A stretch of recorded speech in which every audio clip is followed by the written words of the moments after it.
주 예수보다 더 귀한 것은 없네. 이 세상 부귀와 바꿀 수 없네. 영죽은 내 대신 돌아가신 그 놀라운 사랑 잊지 못해. 세상 즐거움 다 버리고 세상 자랑 다 버렸네. 주 예수보다 더 귀한 것은 없네. 예수밖에는 없네. 주 예수보다 더 귀한 것은 없네. 이 세상 명예와 바꿀 수 없네. 이전에 즐기던 세상 일도 주 사랑하는 맘 뺏지 못해. 세상 즐거움 다 버리고 세상 자랑 다 버렸네. 주 예수보다 더 귀한 것은 없네. 예수밖에는 없네. 주 예수보다 더 귀한 것은 없네. 이 세상 행복과 바꿀 수 없네. 유혹과 핍박이 몰려와도 주 섬기는 내 맘 변치 않아. 세상 즐거움 다 버리고 세상 자랑 다 버렸네. 주 예수보다 더 귀한 것은 없네. 예수밖에는 없네. 사도신경으로 신앙 고백하시겠습니다. 전능하사 천지를 만드신 하나님 아버지를 내가 믿사오며 그 외아들 우리 주 예수 그리스도를 믿사오니 이는 성령으로 잉태하사 동정녀 마리아에게 나시고 본디오 빌라도에게 고난을 받으사 십자가에 못 박혀 죽으시고 장사한 지 사흘 만에 죽은 자 가운데서 다시 살아나시며 하늘에 오르사 전능하신 하나님 우편에 앉아 계시다가 저리로서 산 자와 죽은 자를 심판하러 오시리라. 성령을 믿사오며 거룩한 공회와 성도가 서로 교통하는 것과 죄를 사하여 주시는 것과 몸이 다시 사는 것과 영원히 사는 것을 믿사옵나이다. 아멘. 사도행전 25장입니다. 사도행전 25장 13절에서 27절까지입니다.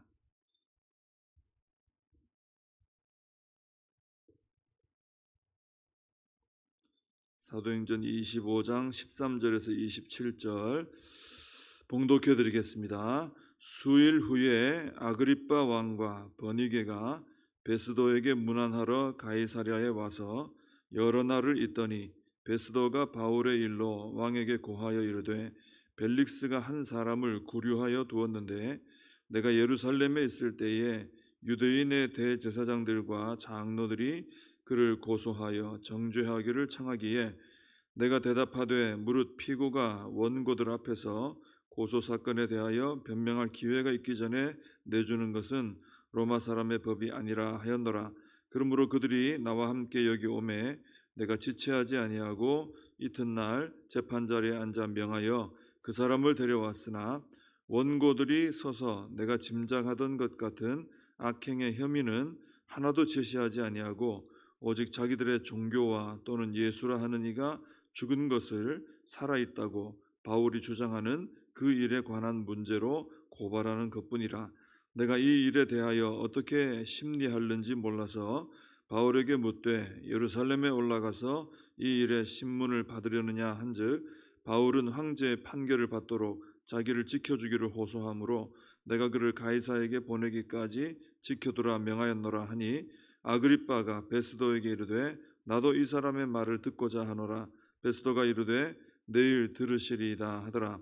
이튿날 아그리빠와 버니게가 크게 위엄을 갖추고 와서 천부장들과 시중의 높은 사람들과 함께 접견 장소에 들어오고 베스도의 명으로 바울을 데려오니 베스도가 말하되 아그리빠 왕과 여기 같이 있는 여러분이여 당신들이 보는 이 사람은 유대의 모든 무리가 크게 외치되 살려두지 못할 사람이라고 하여 예루살렘에서와 여기서도 내게 청원하였으나 내가 살피건대 죽일 죄를 범한 일이 없더이다.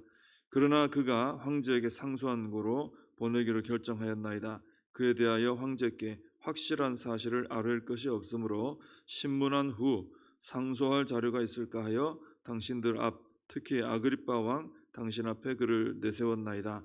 그 죄목도 밝히지 아니하고 죄수를 보내는 것이 무리한 일인 줄 아나이다 하였더라. 아멘.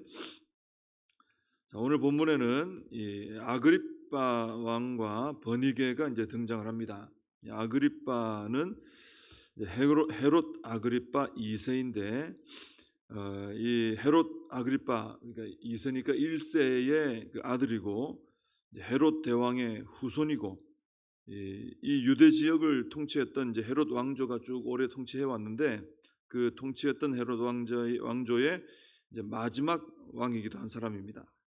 이때 당시에 이제 아그리빠는 이제 33세의 젊은 왕이었고요.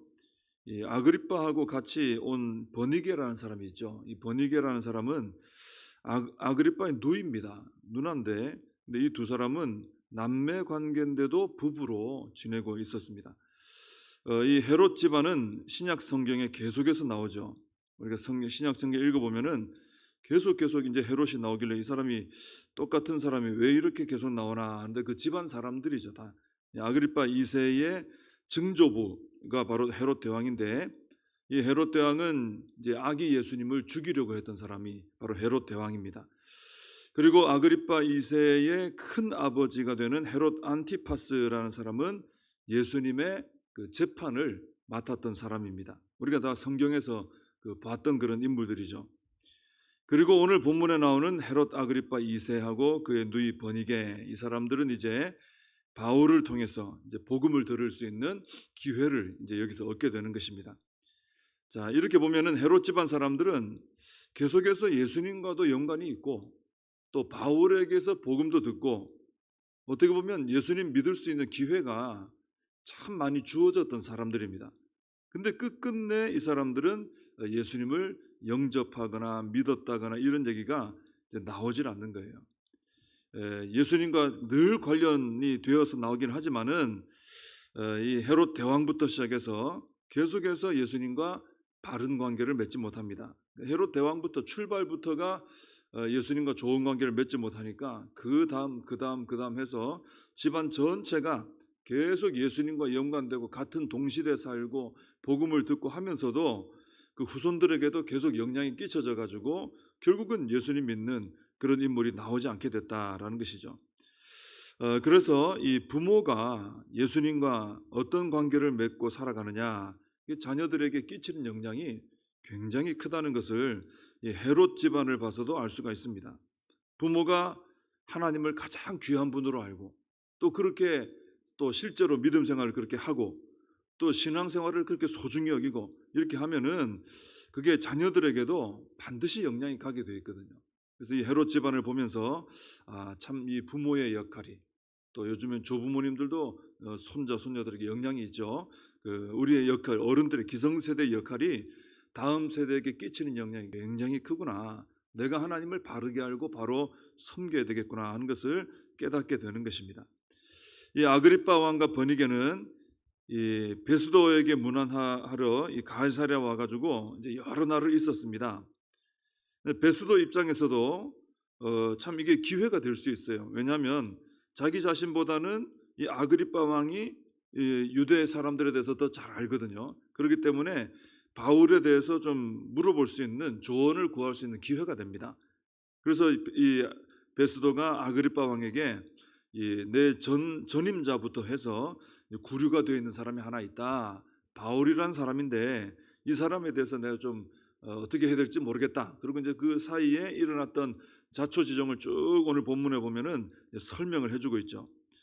근데 베스도가 아그리빠 왕에게 말을 하는 중에 19절에 보면은 이런 표현을 합니다. 19절에 예수라 하는 이가 죽은 것을 살아있다고 바울이 주장하는 그 일에 관한 문제로 고발하는 것뿐이라 이런 표현을 합니다. 또 20절에 보면은 내가 이 일에 대하여 어떻게 심리하는지 몰라서 이런 표현을 합니다.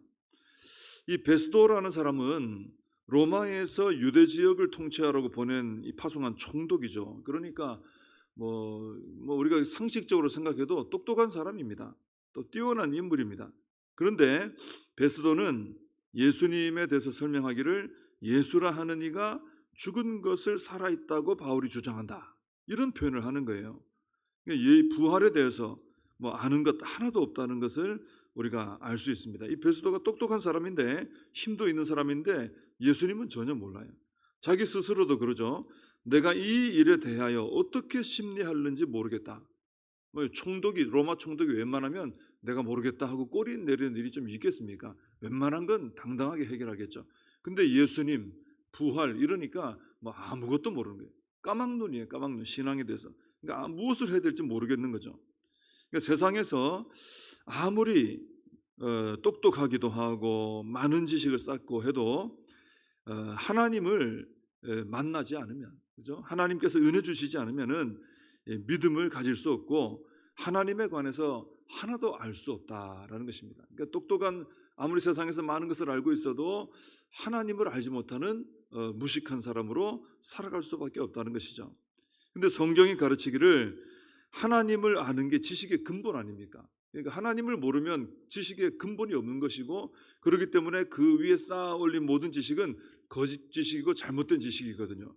근데 이 하나님께서 살아계시고 또 세상을 창조하시고 세상을 다스리시고 세상을 심판하시는 분인데 하나님을 모르면은 사실 아무것도 바르게 아는 게 없다라는 것이 될 수 있는 것입니다. 하나님께서 모든 걸 다 하셨는데 그 하나님을 모른다. 그럼 다 모르는 거죠.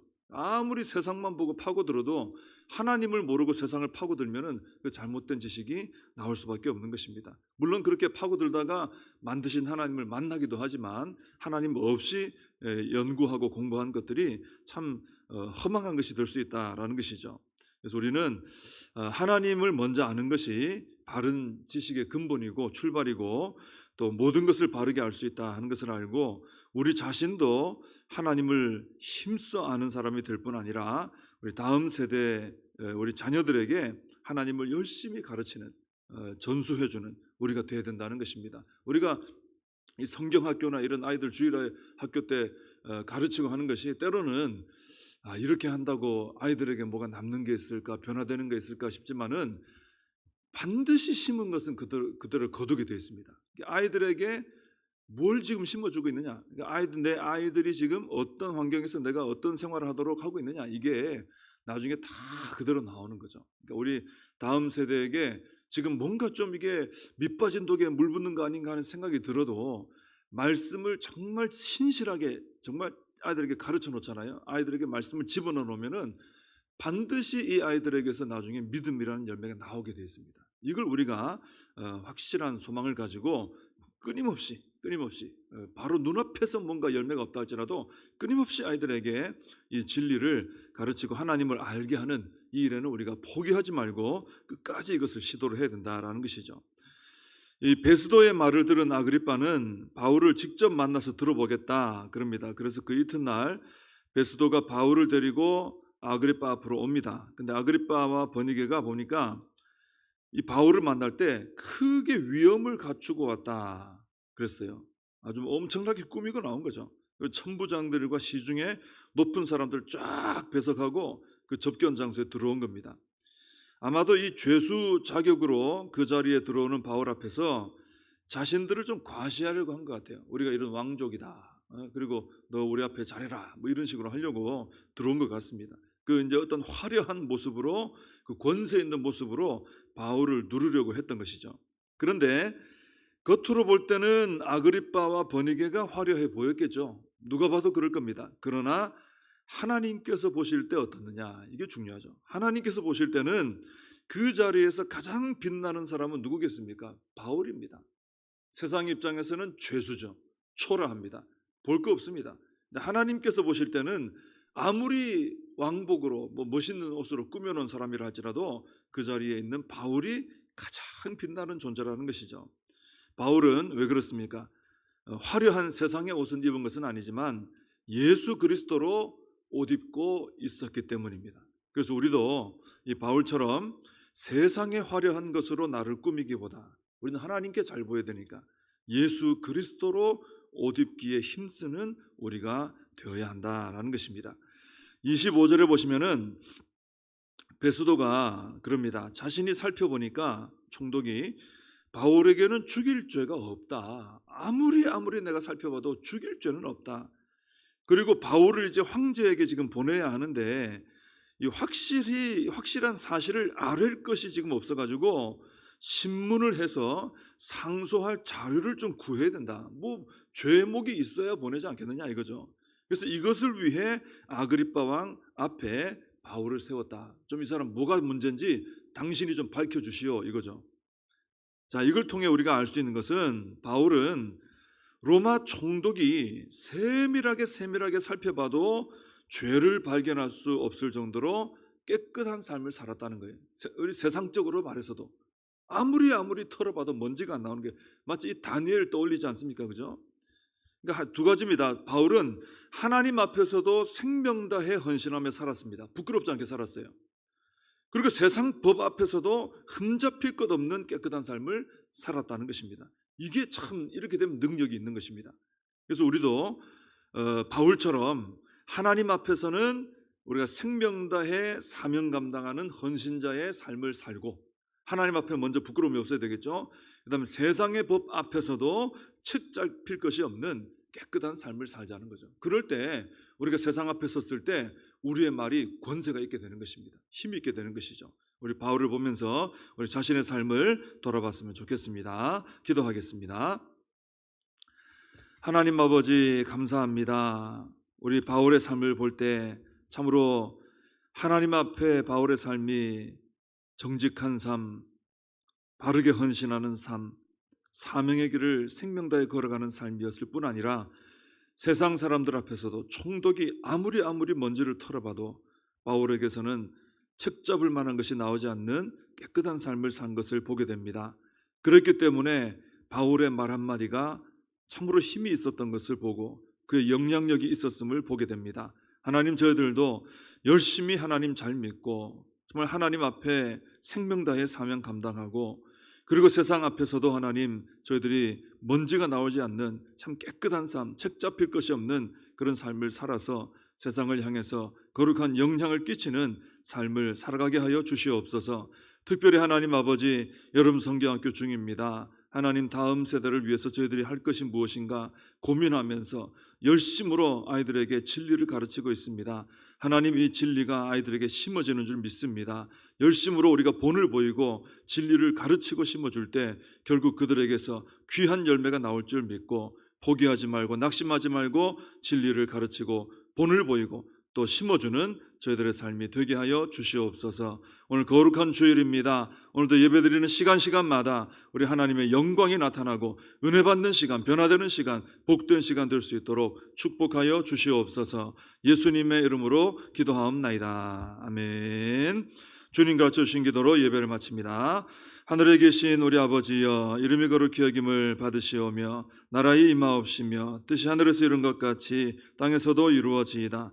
오늘날 우리에게 일용할 양식을 주옵시고 우리가 우리에게 죄진 자를 사하여 준 것 같이 우리 죄를 사하여 주옵시고 우리를 시험에 들게 하지 마옵시고 다만 악에서 구하옵소서. 대개의 나라와 권세와 영광이 아버지께 영원히 있사옵나이다. 아멘. 오늘 말씀 붙들고 함께 기도하시고 이 나라 민족을 위해서 우리 교회와 다음 세대 오늘 또 거룩한 주의 날 예배를 위해서 모든 봉사와 섬김을 위해서 함께 기도해 주시기 바랍니다.